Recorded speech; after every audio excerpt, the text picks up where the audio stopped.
Beyond the Factory Gates, Part 2. The emptiness and silence of the corridors were suffocating. The lights pulsed dimly through a smoky haze. The doors and dusty plants in wall-mounted pots looked badly rendered.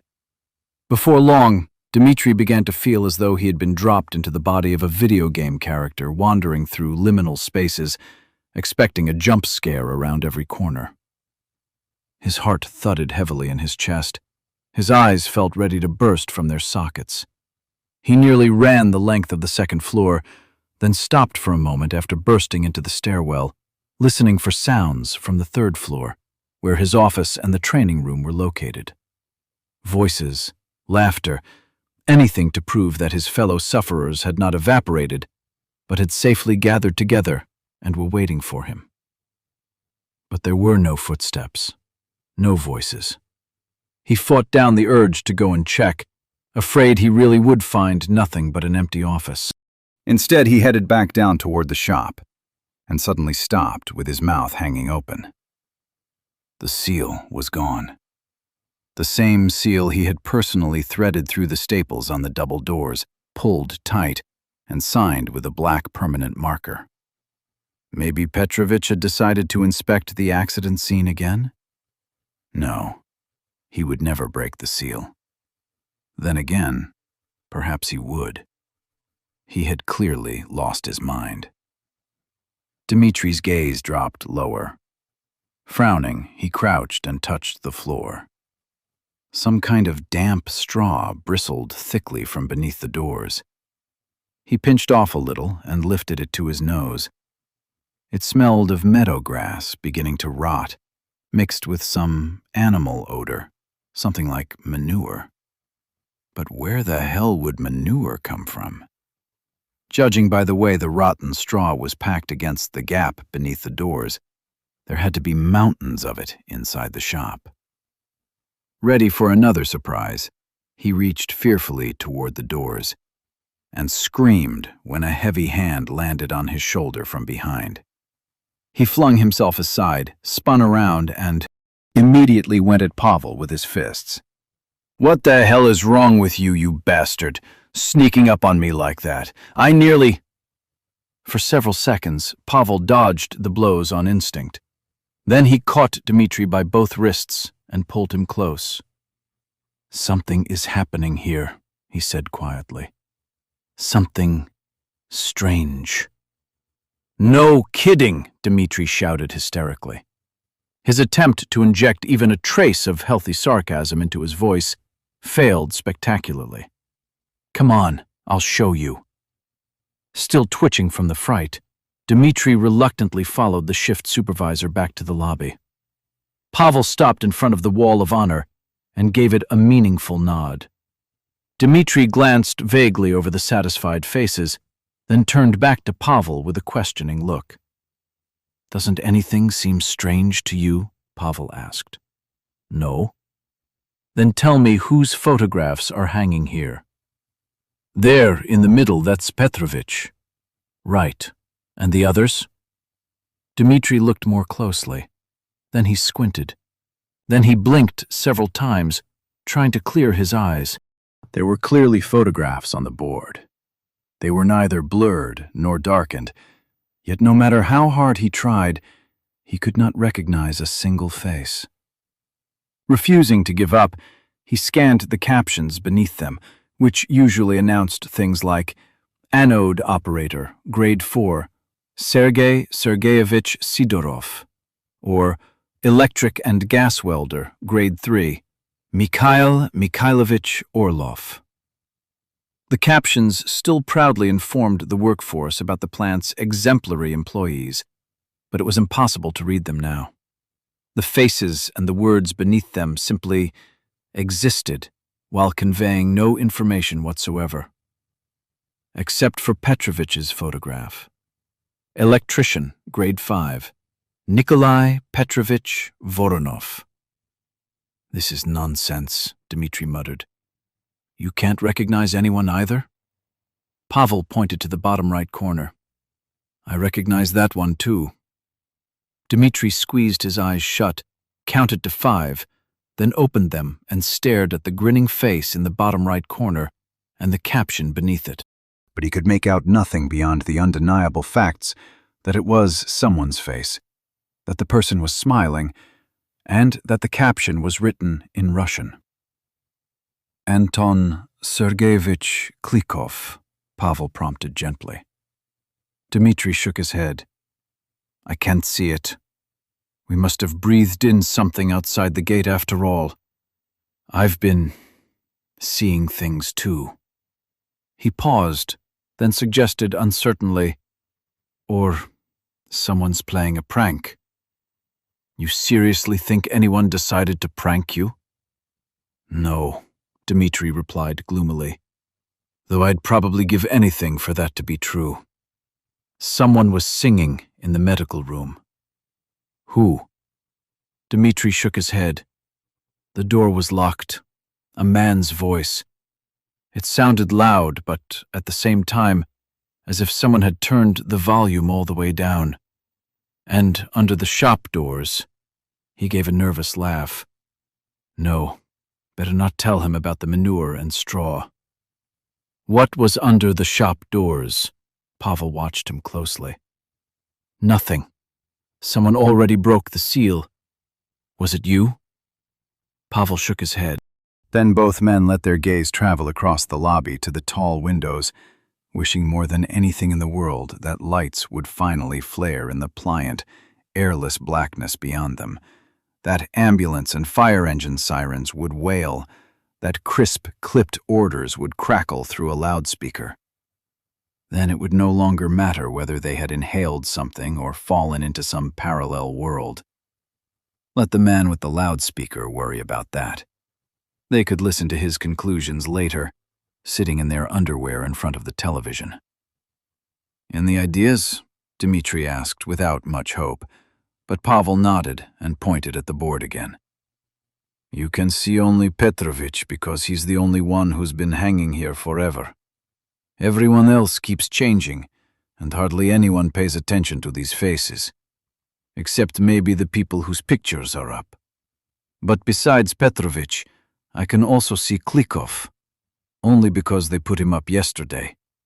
He dragged me over here before the shift, pointed at it, and bragged his head off. I'm not following. What are you getting at? I don't think this is the wall of honor, Pavel whispered, leaning close enough to wash Dmitri's stale breath. I think it's our memory of the wall of honor. If we bring the others here, they'll probably see only Petrovich too. Klikov will see himself as well. Maybe the others will recognize their friends or acquaintances, people they personally remember seeing up there. A memory? Dmitri gave a short, skeptical snort. So the whole plant is a memory? Yes. Dmitri fell silent, wondering whether to demolish Pavel's theory at once, with the memory of manure bulging from beneath the shop doors. No matter how much he hated that death trap, manure was a little much.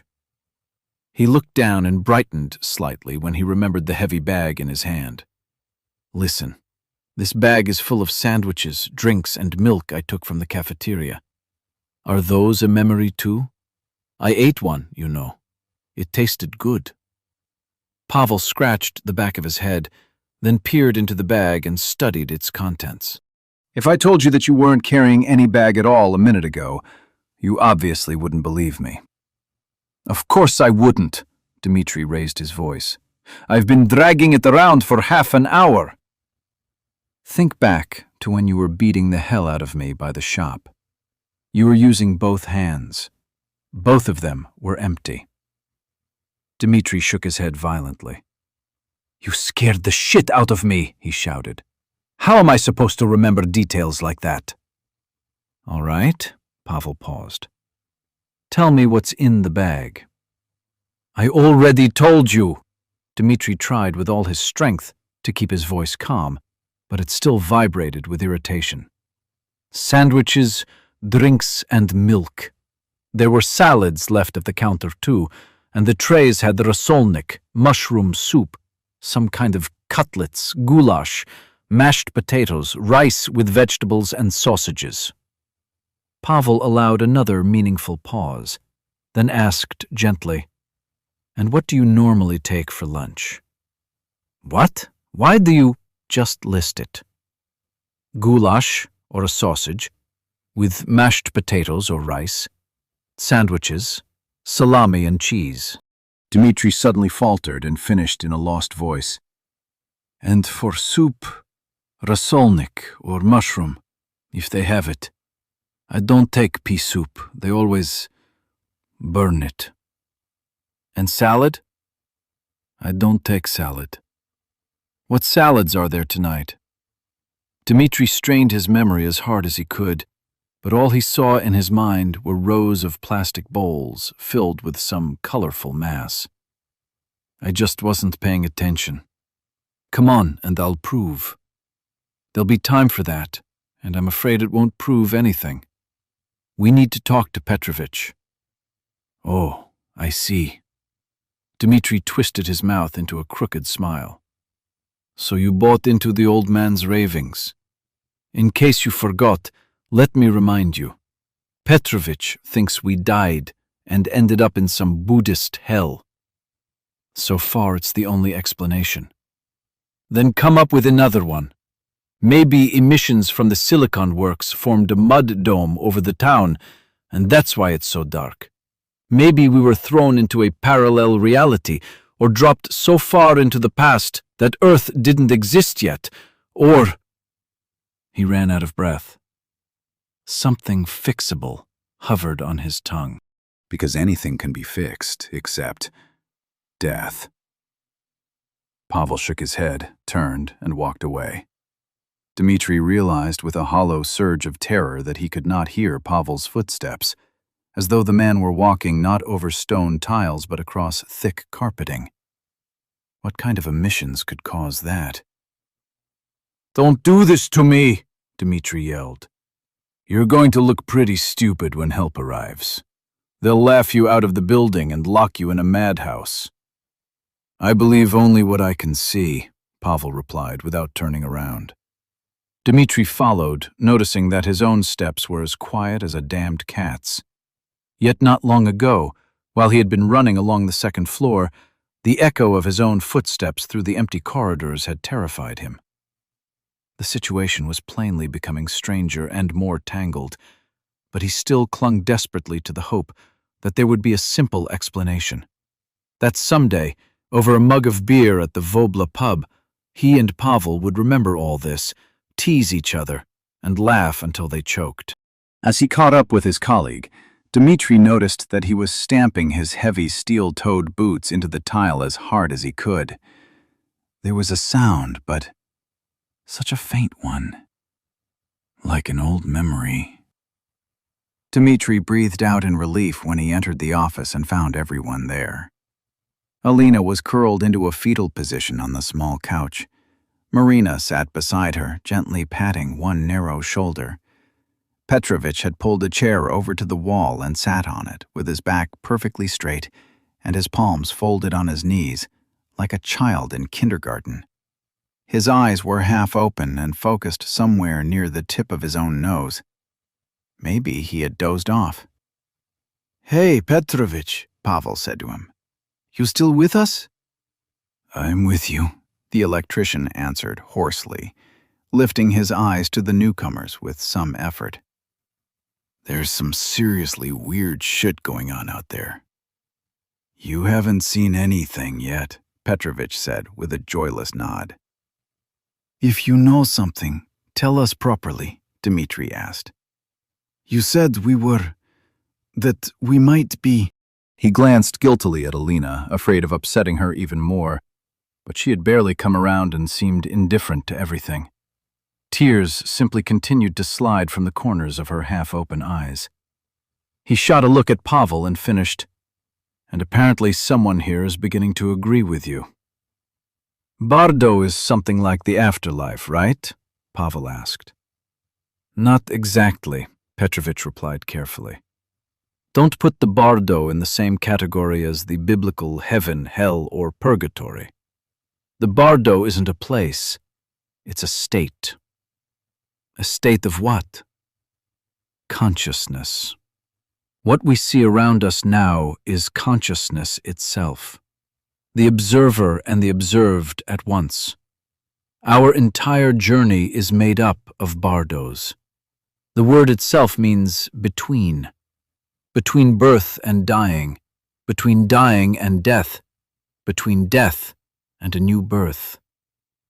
I didn't understand any of that, Dmitri sighed. You weren't supposed to. The old man gave a faint smile and settled into a more relaxed position on the chair. I understand it only in broad strokes myself, but understanding isn't enough. You have to learn to recognize it directly. Behind our ordinary, everyday mind, created by your ego, your karma, your upbringing, and your heredity, there is something greater, something Buddhists call the nature of mind. The nature of mind is your true essence, and it has nothing to do with the personality you happen to be wearing now. The purpose of life is to recognize that true nature, because it is the only path, if not to enlightenment, then at least to a fortunate rebirth. I still don't understand, Dmitri sighed again, visibly losing interest. Imagine you were born blind. From other people's descriptions, you might understand in general terms what it means to see. But you could truly understand and recognize sight only if your own vision were restored. I never knew you were a Buddhist, Pavel said, studying the electrician with interest. I'm not a Buddhist, Petrovich waved the idea away.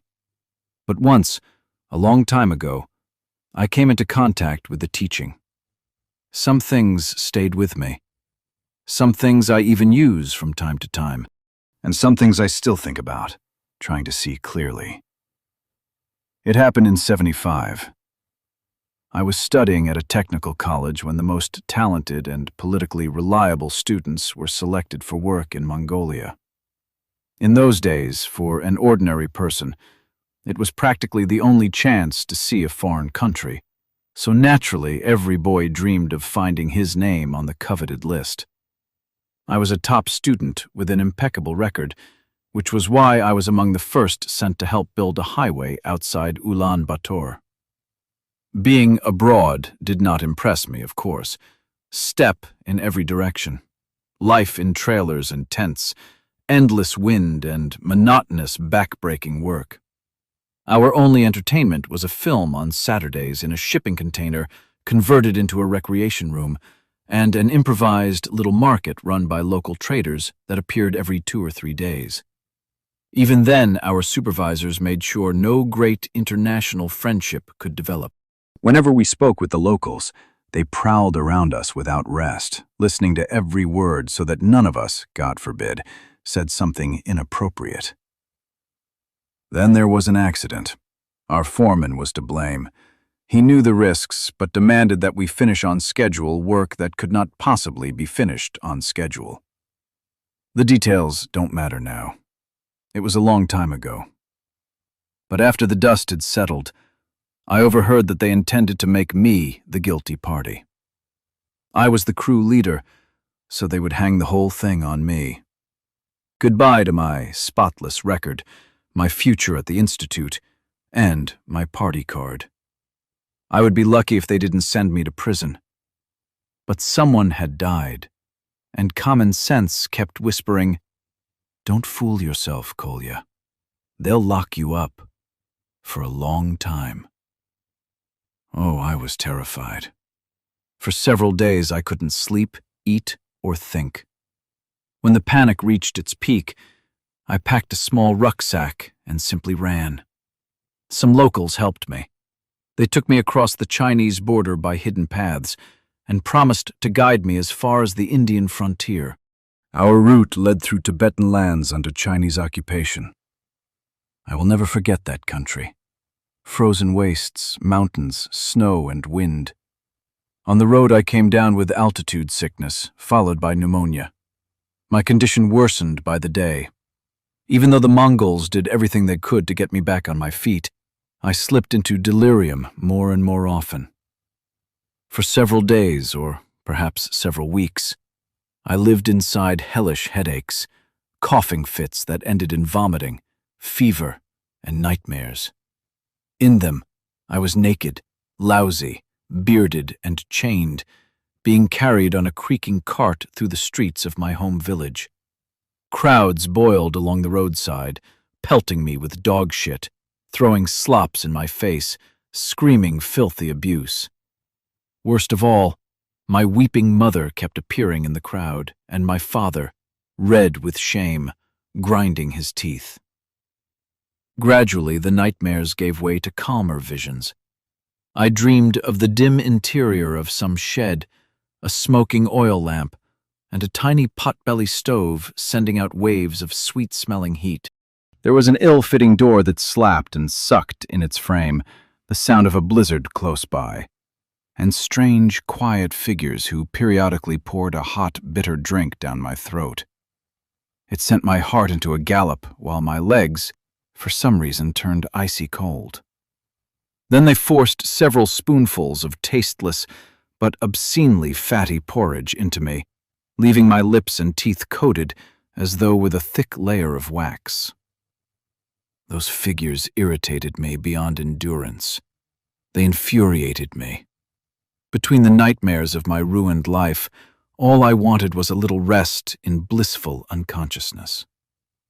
At first I hoped that if I ignored them, they would leave me alone. I clenched my teeth and turned my head away, refusing their nauseating offerings. But they did not give up. Unobtrusive and fluid as ghosts, they touched me gently, shook me, and spoke in short, quiet phrases. Then I tried to drive them away. I kicked, swung my arms, and tried to lash out with my feet, but that didn't help either. The worst suffering of all came from the ghost of a dried-up old man in an ear-flap hat, wrapped in what, through the fever, looked like a faded reddish theater curtain. The pain he caused was so terrible that whenever I woke from another sweat-soaked nightmare and found him sitting beside my head, I began to howl and tried to crawl away. But he clearly possessed some kind of hypnotic power. The moment he placed a palm on my head, I fell silent and became as obedient as a lamb. He put an iron cap shaped like a bell over my skull and fastened a broad strap under my chin. Then he slowly drew something metallic around the rim. Within seconds, my already splitting head filled with a new pain and a dreadful roar. The sound was so destructive that it drowned every thought in my brain, turning me for an unknowable length of time into a whimpering, empty-headed doll. Every so often he stopped, pulled my eyelids open with his fingers, peered closely into my eyes, unfastened the strap beneath my chin, pushed his fingers into my mouth to examine my tongue and palate, and palpated my throat, chest, even my navel. Then he started again. Later, when I had recovered enough to understand anything, I realized that the figures had not been hallucinations. Those people, their dark faces weathered almost purple, had in fact saved my life. As for the terrifying old man, I decided he must be the local doctor, or a healer, or a shaman. I had no idea what the proper word was. And of course, I was wrong. I should have felt grateful. At first, I felt nothing but soul-scorching regret. I had panicked and run. A ruined record, prison, even a firing squad back home, everything now seemed more desirable, more understandable, more familiar than the care and attention of these foreign, alien people. Maybe nothing would have happened to me at all. Maybe they would have dragged me before a few commissions and let me go. What could they really demand from a stupid kid? I had punished myself. Now I would die in a foreign land, and my mother would never even know where my bones lay. There was no hope that the Mongols who had left me in the care of these strange people would find my family and tell them where I was. But I did not die. On the contrary, One day I woke and realized I was recovering. The headache, coughing, and tremors were gone. For a while I lay there in bliss, studying the bunches of straw poking between the ceiling boards and listening to the wind roaming beyond the walls. Then I turned onto my side and froze. The same old man sat beside my bunk. With him was a boy of about 12. The old man appeared to be dozing. As I studied him, I was struck by the poverty of his clothes.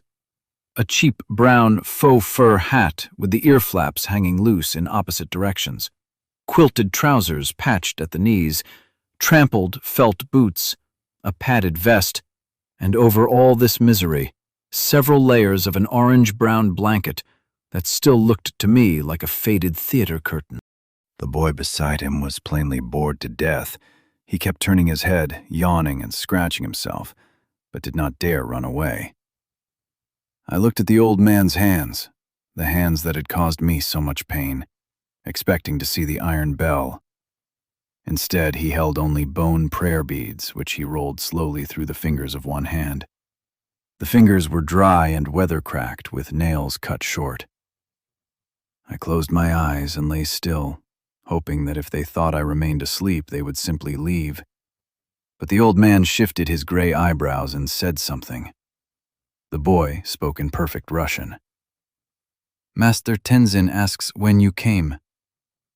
I opened my eyes at once and struggled upright, feeling an almost painful relief at the sound of my own language. "Thank God, I thought no one here." I managed to sit, then nearly blacked out as dizziness crashed over me. "I got sick on the road. How long have I been here? A week? 2? How far is the border?" "Any border." The boy glanced anxiously at the old man, waited, then ignored my questions and tried to put it more clearly. "Master Tenzin asks you to name the date you entered this world." "Oh, I see." I smiled. "May 30th, 1957. What's your name, kid? Is there a telegraph here, or at least—" The boy whispered something to the old man. He gave a barely visible nod, slipped one hand into the folds of his curtain, and slowly arranged several objects in front of me. A bone button, a brown thread, a knotted lock of grey hair, and some dried plant resting on a scrap of brittle old newspaper. The old man's lips moved, and the boy translated immediately. "Take what is yours." "What?" I stared from one of them to the other. What did he mean, mine? There was no way they had found this rubbish in my pockets, unless the Mongols had planted it. But why? Or perhaps this was some local joke, and the old man had fished these little pieces of garbage out of a bin 5 minutes earlier, just to have a laugh at the tourist. "None of that is mine," I said, feeling my earlier excitement drain away. I nodded toward the old man. "Translate this word for word. I'm a Soviet student. I got lost. I'm asking you to contact my family. We'll pay. We can." The boy gave an apologetic shrug, looked at the old man again, and repeated, "Master Tenzin insists that you take what is yours." I fell silent. The Mongols had clearly abandoned me among lunatics, and it is better not to argue with lunatics. Wanting only to get rid of them, I reached out and took the brown thread. I chose it simply because it seemed the least disgusting of the objects. The old man gave a brief smile with one corner of his mouth, gathered up the remaining items, tucked them back inside his robe, and rose with difficulty. He headed for the door. On the way, he murmured something to the boy, who translated, "Master says, throw it away. It is no longer yours." "Wait, kid, at least tell me where I am. Do you have a map?" The boy looked back as he walked. "You were dying. The nomads left you here. It happens." He shrugged regretfully and darted after his master through the half-open door, beyond which the wind drove snow as dry as flour. What did they want from me? Exhausted, I collapsed onto my bed and brooded over the exchange, which could hardly be called a conversation at all. It had been nothing but a collection of meaningless phrases. Take what is yours. Throw it away, it is no longer yours. What nonsense. I looked at the thread I had wound absently around the first joint of my index finger. For some reason, I still could not bring myself to throw it away. A few days later, they took me out of the shed for the first time, and at last I saw where I had ended up. It was a small, ancient monastery, chipped and scoured by blizzards and snow, clinging to the rock like a lizard to a tree trunk. The main building held the central hall and the cells of the lamas and monks, with a narrow veranda running along the upper level. Nearby stood a small dormitory for workers and a dining hall. A little farther off were the outbuildings, where several dairy and riding yaks were kept, along with a small supply of fuel, mostly dried dung. In a separate shed stood a generator on its last legs. They switched it on only in extreme circumstances, for major ceremonies, visits by important guests, or, far more often, during severe cold.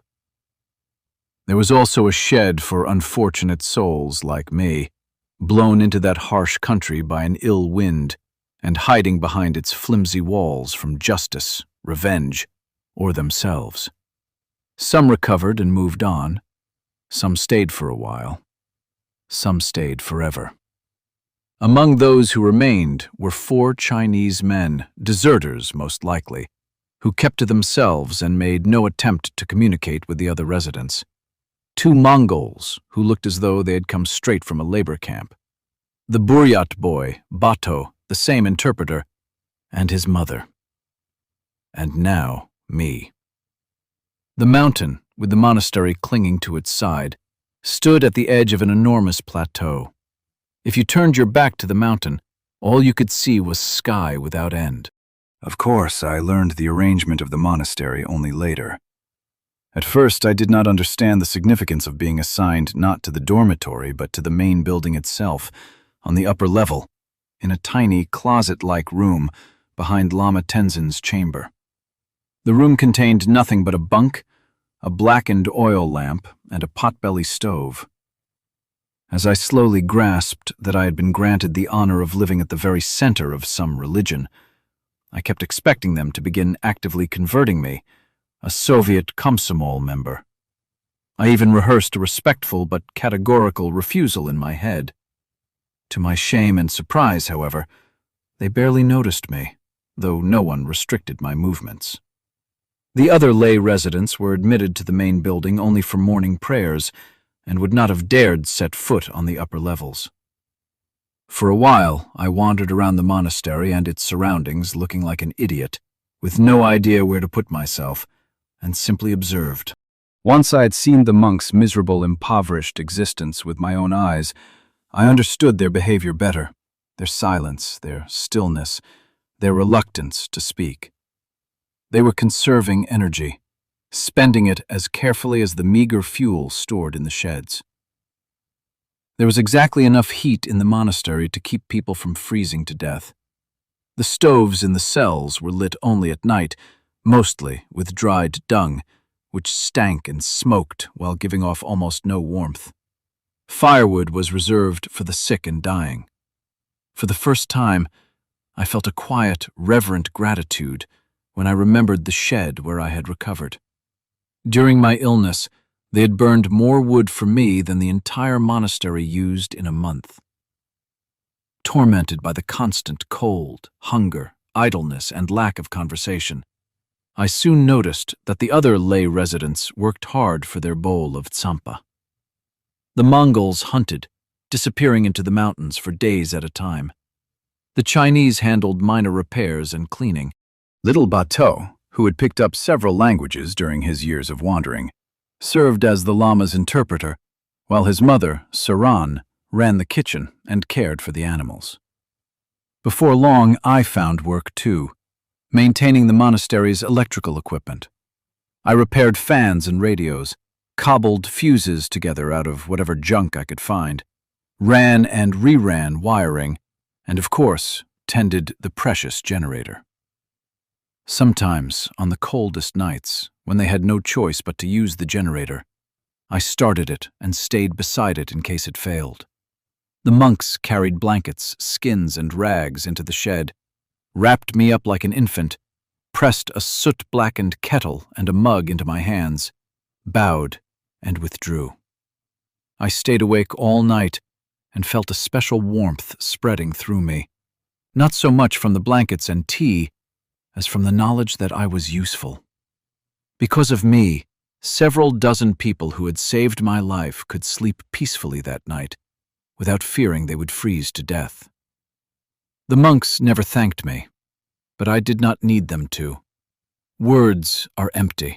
The light in their eyes and the warmth of their rare smiles meant far more. I gradually became accustomed to the food that had made me vomit at first. There was the revolting tea with butter and salt, thickened with tsampa, roasted barley flour, to make it more filling. The result was a dense, hot brew so greasy that your teeth were instantly coated in a layer of fat. Then there was churpi, dried curd. It tasted of absolutely nothing and was so hard that all you could do was suck it like a piece of candy. Occasionally we had soup, thukpa, with thick, roughly cut noodles and a few pieces of fatty meat floating in it. As someone who loved to eat, I found that diet deeply depressing at first. Over time, I began to take both the food and the act of eating more simply. Food there was not pleasure. It was merely what the body required in order to continue. One saying that circulated among the monks burned itself into my memory. Bato translated it, somewhat embarrassed, as, "You have to eat, shit, and sleep. There is no getting around that. Everything else is none of your business." The author of this questionable wisdom was some old master. Absorbed in daily work, I repeatedly caught myself thinking about those crude, vulgar, and at the same time, strangely disturbing words, trying to reach their meaning. Everything else is none of your business. But what did he mean by everything else? If you crossed out the basic needs he had listed, what remained was what we normally called life. Education, love, friendship, work, growth, raising children, pleasure, fear, triumphs and failures. What was this sage trying to say? That only eating, sleeping, and shitting mattered? A strange philosophy, especially for the East, which had always been celebrated for its spirituality. I pestered Bato with those questions, though I understood that he was only a little interpreter and could not give me the explanations I needed. The boy shrugged and ran off to play with the monastery children and dogs. He did not have much free time and used every moment of it. In any case, I gradually became part of that measured life, ascetic in every possible sense. To my own satisfaction, I even began to understand the language, which seemed to me almost purely functional, like the brief signs posted around factory shops: no entry, danger of death, fire suppression powder, evacuate. No one there gave speeches or sermons. No one held long, soul-saving conversations. Yet in that isolated monastery, where around 30 adult men lived together, there were no feuds, arguments, fights, or even the natural rivalry for the attention of Saran, Bato's mother, who was not especially pretty, but was still the only woman for many miles. The monks were completely absorbed in something else, something that to me, an outsider alien to their culture, looked like a waste of time. Reading, prayers, and strange practices, as they called them. Some entered dark retreat. They climbed high into the mountains, where several caves had been fitted out as cells, and locked themselves inside in total darkness for months. No one was allowed to approach except a specially assigned monk, who carried food and water once a week and left them at a tiny opening like the slot in a prison door. I witnessed other strange practices inside the monastery, though those were performed only under the supervision of the Lama and the senior masters. After long periods of intense meditation and breathing exercises, monks lay on one side and became completely still. Their nostrils were packed with thick yak butter, and they remained in that position without moving, eating, or drinking for days. Some lasted only a few hours, others several days. The strongest endured a week. Others practiced fowa, some teaching about clearing an energy channel or something of that sort. I did not pay much attention to the details then. I merely noticed that the result was a tiny opening at the crown of the head. Sometimes blood came from it, sometimes a clear fluid like lymph, and sometimes the opening remained dry. Once, I watched a young monk die during the practice. A fragment of skull shot from the top of his head with such force that it ricocheted off the wall like a bullet. The monk collapsed dead. I expected an investigation and a search for someone to blame, but the Lama merely ordered that the body not be touched for 3 days. For those 3 days, I hardly left my little room, because I could not bear to pass the abandoned corpse lying on a mat in the hall, or see the pool of blood drying around its head. "Why are you sitting in here?" Bato asked one day, peering into my cell. "Mama and I are going to brush the yaks. Want to come?" "No," I waved him away. "What yaks? There's a dead man lying out there and nobody cares." "Do you feel sorry for him?" Bato asked in surprise. "Don't you? He was young. He should have had his whole life ahead of him, and instead he died for nothing." "Anyone would be lucky to die like that," the boy exclaimed with naked envy. "It is a direct road to the Pure Lands. Dying during Powa is great fortune." He climbed onto my bunk and continued enthusiastically. "I know how to do fwao too. I even sent my dog to the Pure Lands. He was old, could barely stand, and soiled himself. I tried it, and it worked. Look, I kept this to remember him." Bato pulled a matchbox from his pocket, cracked it open, and held it under my nose. I recoiled involuntarily. Inside lay a minute splinter of bone with several stiff, coffee-colored hairs protruding from it. "Ugh, put that away. What are these Pure Lands, anyway?" "A good place. The Buddha created them for people out of his great compassion. It is a kind, pure world, not like this one. When I die, I'll meet him there." "The Buddha?" "No, Bim. My dog." Bato carefully returned the box to his pocket and added thoughtfully, "Though he will not be a dog anymore, of course, and I will not be a person." I could think of neither an answer nor a question. All of it was so foreign to me, infinitely foreign. All those savage practices that could end in death, the endless meditations, the insane training of body and breath in which a person could easily break limbs or suffocate. It was bad enough for adults, but why fill children's heads with it?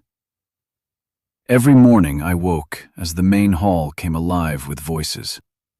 The entire monastery, including the workers, gathered for morning prayers, sat in rows on low benches, and began drawing out mantras until the hall hummed like a vast beehive.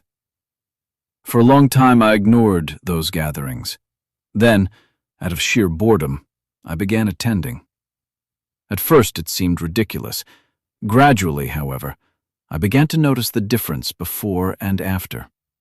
The humming seemed to bring the disorder into alignment.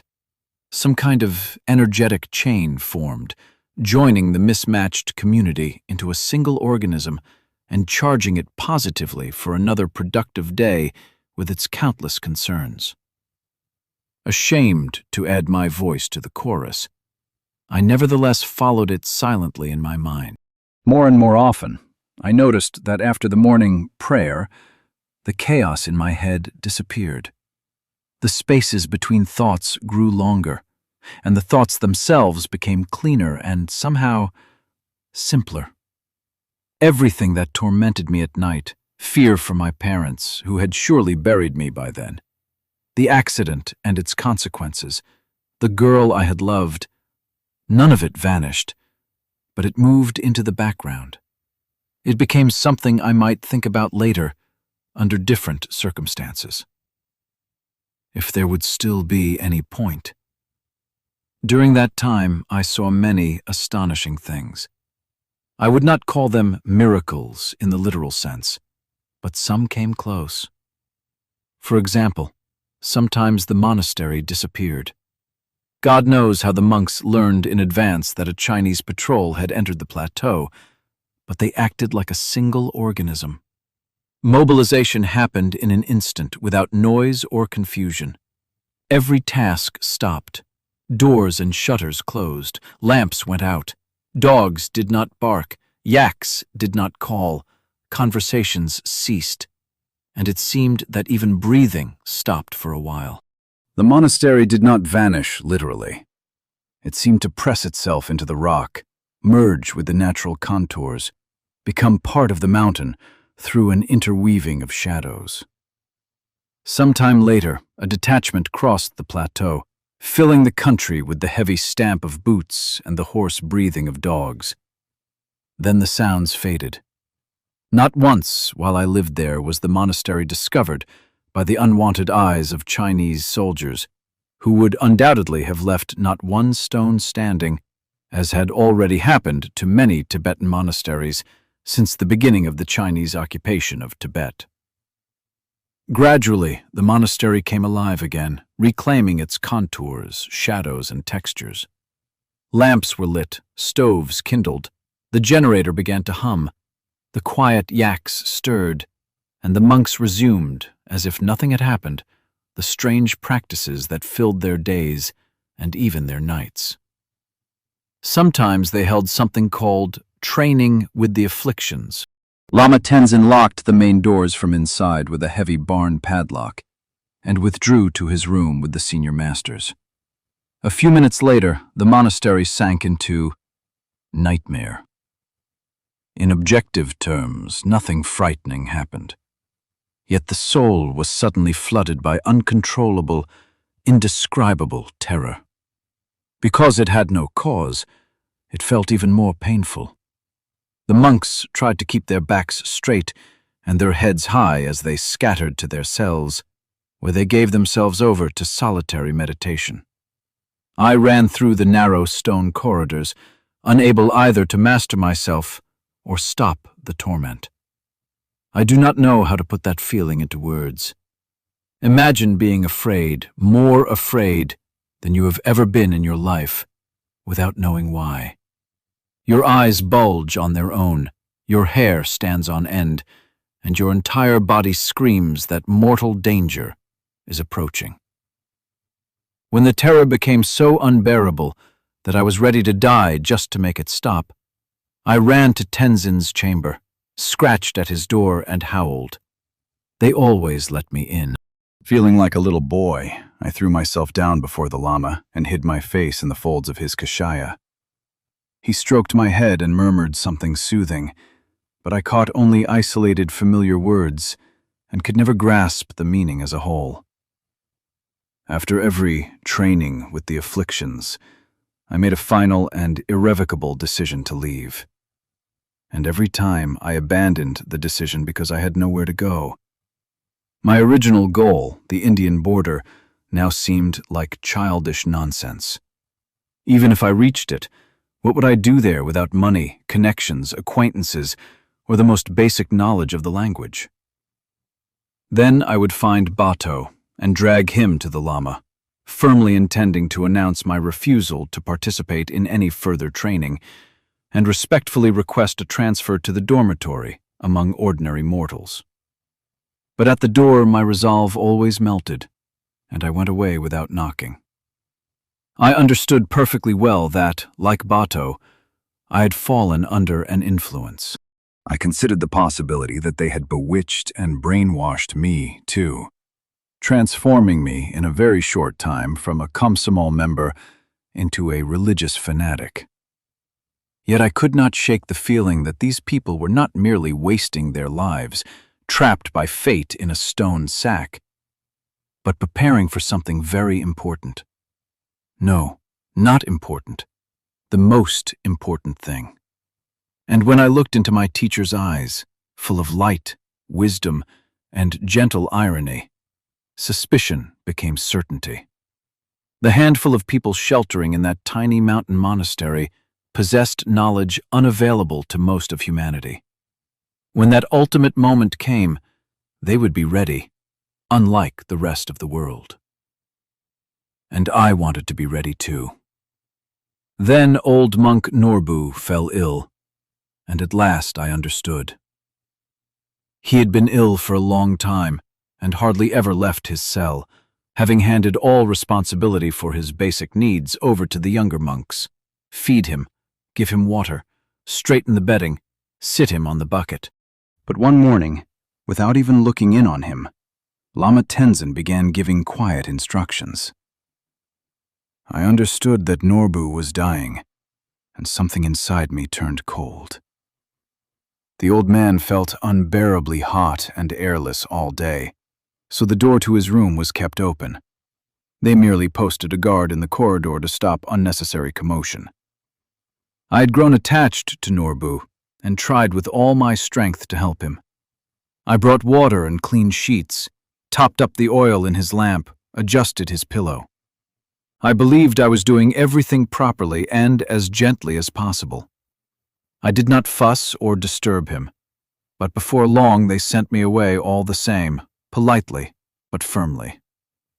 "You interfere," one of the guards explained. "You vibrate too much." I was furious. A man was dying. Wasn't it forgivable to vibrate in such a situation?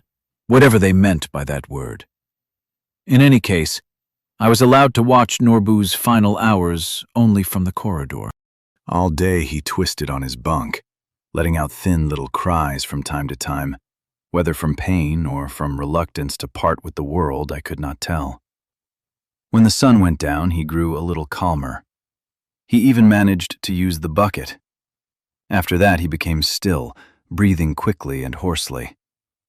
I watched the sheets beneath him darken as they absorbed sweat and the other bodily functions he could no longer control, but no one attempted to change them. The little room quickly filled with the choking smell of filth and that special, unmistakable odor of approaching death. Tenzin looked in again. This time, after glancing at the dying man, he did not continue on his way as before. He asked for a stool and sat down beside him. Most of the time he remained motionless, head bowed low, rolling his mala, his prayer beads, through his fingers. But every so often he gently shook Norbu and whispered something to him. Norbu gave strangled snores and weakly moved his hands. I clenched my teeth at the cruelty of it. Why touch him when he had only just found peace? Why not let him remain unconscious? Shortly before the end, Norbu improved a little and began struggling to rise. He could no longer speak, but he managed to show them what he wanted. They helped him down to the floor and, following the lama's brief directions, seated him in a meditation posture. But the old man was too weak and kept falling backward. Sick with grief and compassion, I understood that it mattered to him to go in that position. What I could not understand was why the monks would not simply hold him upright until the end. They seated him and immediately stepped away. He toppled backward, his head striking the thin mat with a dull thud. Again and again they repeated the process, until Tenzin finally spoke several quiet, stern words, and Norbu, accepting defeat, became still. The lama himself helped the dying man lie on his right side. He placed Norbu's right hand beneath his cheek so that the fingers closed one nostril, and laid the left hand on his thigh. Then he turned the lamp down as far as it would go, The room sank into a foul-smelling crimson dusk filled with short inhalations and long, rasping exhalations. The Lama tirelessly corrected Norbu whenever he moved his hands or tried to straighten his legs. Again and again he peered into the old man's wide-open eyes and mouth, giving quiet instructions to which Norbu no longer responded. "Norbu is lucky," one of the guards whispered. "What do you mean?" I asked. "Every student dreams of dying before his teacher, so that the teacher can guide him." I gave the monk a doubtful look, but said nothing. Norbu would die either way, with his teacher or without him, just like all of us. Time, filled with darkness, the sweet, choking smell of dried dung burning in the stove, and the smoke of the oil lamp seemed to stretch across centuries. Norbu had not moved for a long while. Judging by the way his sunken chest had stopped trembling, he was plainly dead. Yet the Lama continued giving him brief instructions, some of which I could even translate. "Release. Do not touch that. Let the breath become finer." Instructions that I still imagined as galvanized signs hanging in the safety corner of a factory shop. Everything seemed pointless. Not help for a dying man if, by some miracle, the old man remained alive, but outright cruelty. Instead of simply holding his hand, saying, "Stay strong, I'm here," or moistening his dry, cracked lips, Tenzin repeatedly pulled down his jaw and held the lamp close to look into his mouth. Sometimes he disliked something he saw in there and reached in with his fingers to adjust the tongue. I kept waiting for Tenzin to close Norbu's wide, blind eyes, but time passed and he simply remained on the stool, turning the prayer beads. The guards stood like statues. Minutes went by without change. Tired, I shifted my weight. Though Tenzin's back was toward me, he heard immediately and said sharply, "Leave. Do not disturb the air." Hurt and offended, I went to the generator shed and cried a little, remembering kind old Norbu, who had always treated me with attention, with a special luminous humor, and who deserved a different death. But when I returned to the monastery the next morning, nothing had changed. Tenzin still sat beside Norbu's body, which remained curled on the cold floor. No one had moved him to the bed, arranged him in a respectable position for the dead, closed his eyes, covered his face, or tied up his jaw. Every so often, the Lama bent over him, moved one palm carefully above his chest, and quietly said, "Warm." Then he took a worn handwritten booklet from the folds of his robe and began reading aloud. What warmth! The old man was obviously long dead. His eyes had sunk, his jaw hung open, his tongue protruded. They were lunatics, all of them. They needed to bury him quickly before. Overwhelmed, I rushed away and stumbled into the monastery courtyard with one desire only: to get as far from that place as possible. It was summer. A hard rain had just passed. In my haste, I slipped, fell flat on my back, and struck my head against the stones. And that blow seemed to set something in motion inside me. I did not lose consciousness. I did not black out. On the contrary, it was at once a revelation and something anciently familiar, intimate and comforting, as though, after endless wandering, I had finally returned home. It was neither a hallucination nor a fantasy. I am not sure I will ever find the right description or comparison, because there is nothing to compare it with. Only the instant of revelation itself reminded me of driving along a highway. Imagine you have been on the road for many hours. Fields on one side, forest on the other, and ahead an empty strip of asphalt stretching without end. Very quickly you retreat into yourself and drive on automatic, barely seeing or recognizing anything around you. Some tiny part of you reliably slows down where necessary and activates the turn signal, but you yourself are occupied elsewhere. You are immersed in memory, constructing conversations with imaginary people, or mindlessly singing along with the radio. Then at some point you suddenly return and become fully present, astonished to realize that you have traveled many kilometers with almost no awareness of them. You see clearly the crooked birch flashing past, the leaning fence, someone's neglected pasture. You hear the whisper of tires against asphalt and see the needle on the speedometer. You see and hear not through the tiny regions of consciousness responsible for driving, but with your entire awareness at once. Usually it does not last. Soon you switch back to autopilot and your thoughts drift far away again.